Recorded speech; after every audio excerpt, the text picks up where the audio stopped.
Have you ever found yourself doing the wrong Ielts exam for immigration or for professional registration in professional bodies?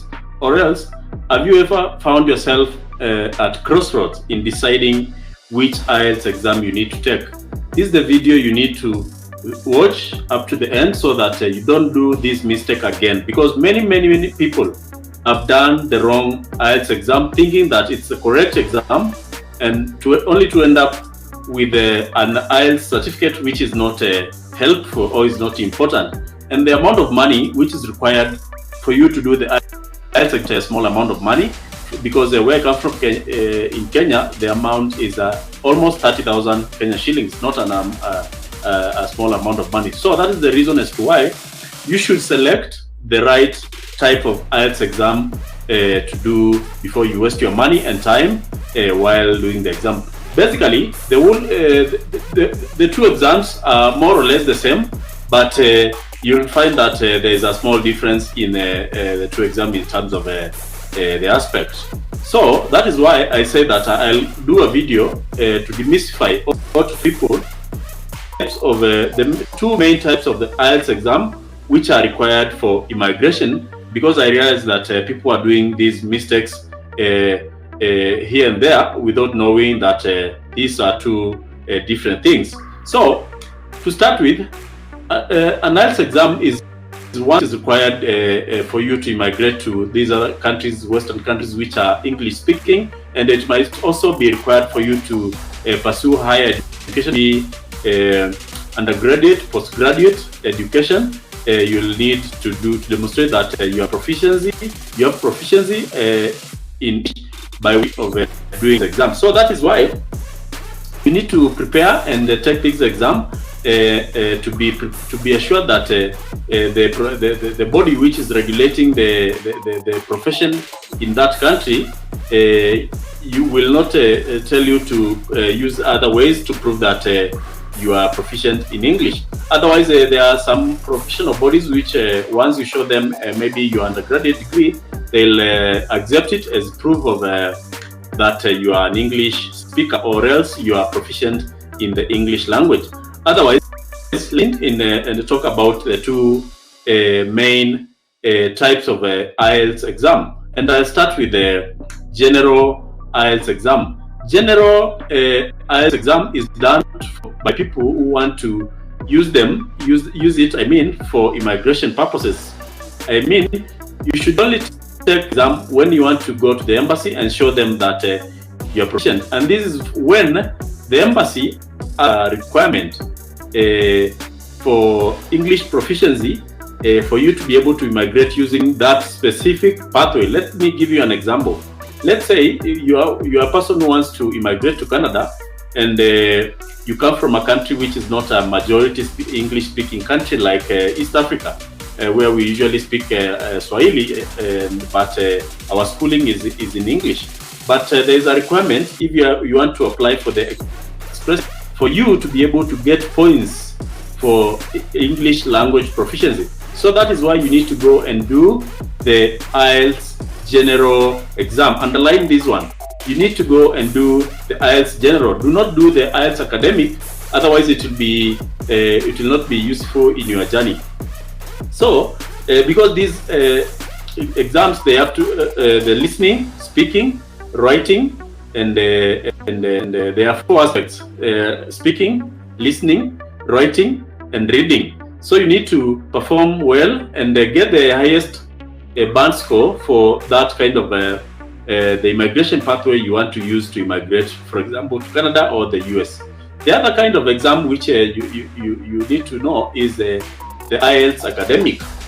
And this exam, you need to take it if you want to pursue maybe higher education, maybe you want to pursue scholarships in countries which are English speaking, and they require you to prove that you are proficient in the English language.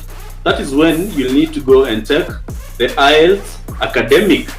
So while booking these exams, be sure you are booking the right exam by maybe researching or asking people who know the different types of Ielts exam. So for people who want to pursue higher education, maybe you want to go and do your master's, maybe you want to go to do your your PhD, you want to pursue further education, you need to go and book for IELTS academic. That is for people who want to pursue higher education. Also, this IELTS academic is done by people who want to register in professional bodies in countries which are English speaking. For example, you are, let me give you an example of a nurse. A nurse is someone who needs to prove that they are proficient in the English language.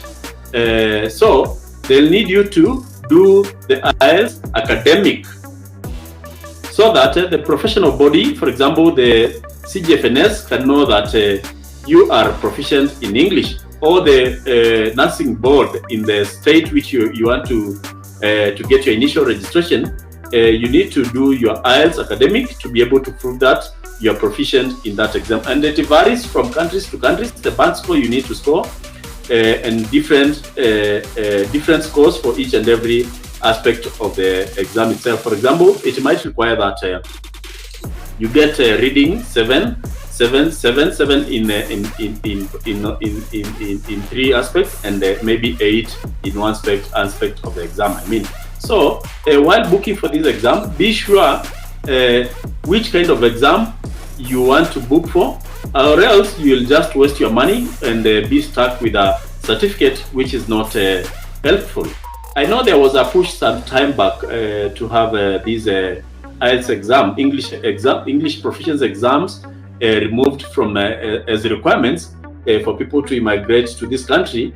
But as we speak now, 2023 January, there's no clear decision which has been made, so that people know that it's not a requirement. And this push was because where we come from, people start learning using the English language from grade 1 all the way to 12th grade and beyond, using the English language. So the argument was it should not be a requirement for people who are immigrating to maybe the US, UK, Canada, to show that they are proficient in English, whereas this person has trained using the English language from the start of their schooling life to the end of their schooling life. And now then again you subject them to this exam, which is not a clear measure of someone's intelligence, because language is not a measure of someone's intelligence, provided this person can communicate using this language. Another thing, it was argued that even people who come from these countries, maybe Canada, the UK, Australia, are not able even to pass the exam itself. And subjecting people to this exam, whereas people from your own country are not able to pass the exam, it was seen as something which is somehow discriminatory.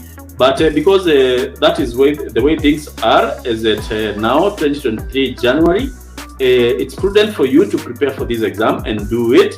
And if it is required, you'll have your certificate and you'll be able to prove that you're proficient. So otherwise, guys, be prepared for good things. 2023, they are going to come. So subscribe to this channel, share these videos to at least one person, and make sure that you like them so that they are spread to many people. Thank you very much and have a good day.